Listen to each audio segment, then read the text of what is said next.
한동훈이가 윤석열의 오찬에 건강상의 이유로 거절했다는 소식이 나왔습니다.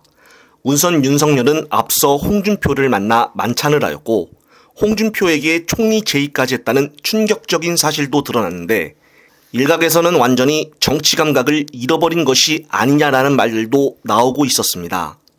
그리고 홍준표는 연일 한동훈을 저격하며 이번 총선의 패배는 한동훈이며 절대 정치에 두 번 다시 들어와서는 안 된다라고 말했습니다.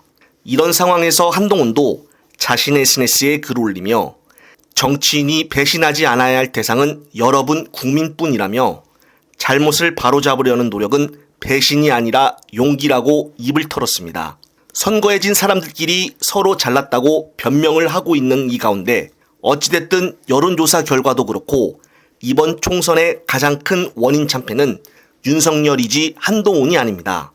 물론 둘 다 문제가 있다고 보지만은 가장 큰 문제는 바로 윤석열입니다.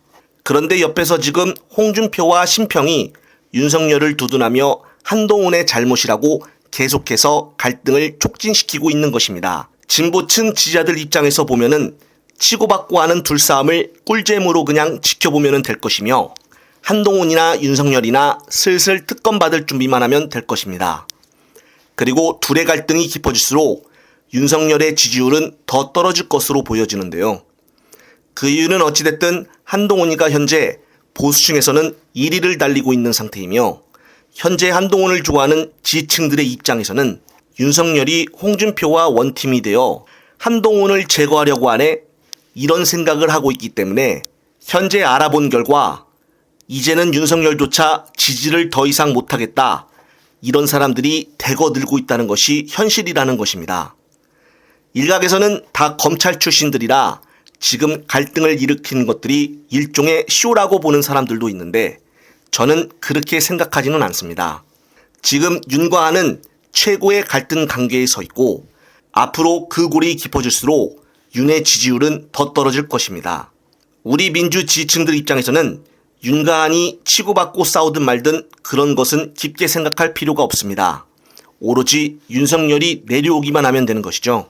오늘은 또한 윤석열이 이 대표와의 만남 전에 의제에 관해 논의하기 위해서 한호섭 정무수석과 천준호 비서실장이 만난다고 하는데 전 이것도 쉽게 성사가 될지 의문이라고 보여집니다.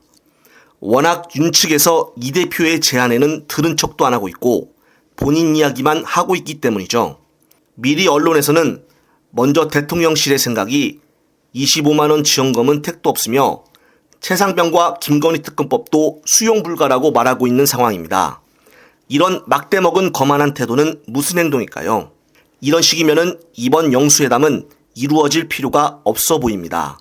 앞서 말씀드렸다시피 영수회담의 갑은 이 대표이고 을은 윤석열입니다. 더욱 가관인 것은 오늘 조선일보에서 갑자기 단독이라며 이제 정치하는 대통령이 되겠다라는 보도가 나왔다고 하는데요. 그렇다면 지난 2년 동안은 정치 안 하고 술만 먹었다는 뜻인가요? 외교정책과 민생정책 등 막장으로 하더니 이제는 이런 국민들을 기만하는 기분 나쁜 기사들까지 나와 수구 언론에서 언급을 하고 있습니다. 오늘 유튜브에 나온 심리학자 김태형 소장은 윤석열의 외교정책에 대해서 우리가 몰랐던 또 다른 놀라운 소식을 언급하기도 하는데요. 그럼 만약 영수회담이 열리게 되면은 네. 이재명 대표는 어떻게 해야 됩니까? 그러니까 자잘한 것들 양보받는 거는 지금 아무 의미가 없어요. 네. 국정 방향이 잘못됐다는 걸 인정하고 그걸 바꾸도록 만들어야 되는데요. 예. 윤석열이 저번에 국무회에서 한 말 보면 예. 국정 방향은 다 옳은데 국민들이 그걸 못 느껴서 문제다. 그러니까 니네가 뭐 정신적으로 문제가 있는 거 아니냐, 왜 못 느끼냐 이렇게 잘했는데 네. 거의 그 기조였거든요. 이게 문제란 말이죠. 윤석열의 국정 기조가 잘못됐는데, 국정 방향이 아예 그게 잘못됐는데 이걸 잘못됐다는 걸 인정을 안 하고 바꿀 생각을 안 하잖아요. 네. 그래서 이걸 바꾸라고 요구해야 됩니다. 아, 어떻게 바꾸라고? 다 바꾸진 못하더라도 몇 가지라도 바꾸라 이거죠. 경제 정책이나 민생 정책. 그래서 부자들만 지금 위해서 정치하고 그렇죠. 있지 않습니까? 부자 감세하고 뭐 이런 거. 네. 이런 거에서 대전환을 이룬다든가 아니면 외교 정책에서 미국 일변도의 그 추종 외교. 이게 한국 경제에도 심각한 악영향을 지금 미치고 있어요. 그럼요. 얼마 전에는 볼쇼이 발레단까지 금지시켰더만요. 정말요? 오늘 기사 났는데요. 이야, 러시아의 볼셰이 발레단이 국내에 와서 공연하는 것까지 금지시켰어요? 예. 이미 계약이 끝났어요. 끝나서 그 자하로바라고 유명한 사람들하고 볼쇼이 발레단들이 와서 예술의 전당인가 세종문화회관인가 네. 제가 기억력은 한동훈만큼 못합니다. 네. 하여튼 거기 공연이 돼서 티켓까지 판 거예요. 그런데 그걸 금지시켰어요? 네, 날려버린 거죠. 그래서 러시아에서 항의 성명을 발표했죠. 예, 이야, 굉장히 감정적으로 돼야겠네, 러시아에서. 그렇죠. 화나죠. 화나지. 이런 짓까지 하냐 뭐 이런 식으로. 한편 22일 기준 민주당 차기 원내대표 선거 후보군은 김민석과 박찬대, 서영규와 한병두 의원 등으로 좁혀졌다고 합니다. 앞서 박찬대 의원은 전날 기자회견을 갖고 가장 먼저 원내대표 선거 출마를 공식화했고 김민석과 서영교, 한병도 의원도 사실상 출마 결심을 굳힌 것으로 전해졌습니다. 하지만 이 대표 체제에서 당직을 맡은 김병기와 김성환 의원을 비롯하여 물망에 올랐던 김영진 의원 또한 이번 원내대표 선거에 출마하지 않는 것으로 확인이 됐습니다. 따라서 박찬대와 김민석, 서영규와 한병도 이렇게 간추려질 것으로 보여지는데요. 또한 속보로 윤 정부 비서실장으로는 정진석 의원이 낙점이 됐다고 합니다. 이미 인사검증 절차도 끝났다고 나오고 있습니다. 과연 민주당에서는 어떤 입장을 낼지 한번 지켜봐야겠습니다.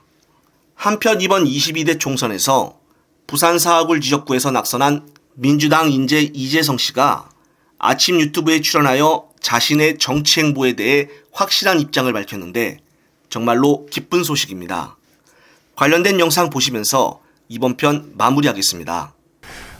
지금 우리 사회의 격차가 벌어지는 것은 네. 굉장히 심각한 문제다. 예, 특히 제2의 도시라고 하는 부산에서도 이른바 인서울이라는 대학 이런 개념은 정말 그 존재해서는 안 되는 그런 단어들이 그냥 끄리낌 없이 나오고 있지 않습니까?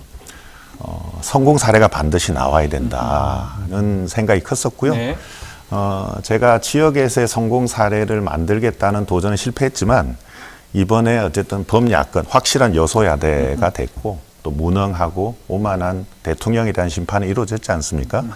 이제 저희 목표는 이제 2년 뒤에 다가오는 부산시장 선거에서 바로 얘기를 하셨네요. 예, 이게 부산에서의 성공 사례가 나오는데 저는 민주당과 아주 적극적으로 함께할 생각입니다. 지방선거 도전할 수 있다. 가능성 열어놓고 예, 있습니다. 알겠습니다. 예, 예.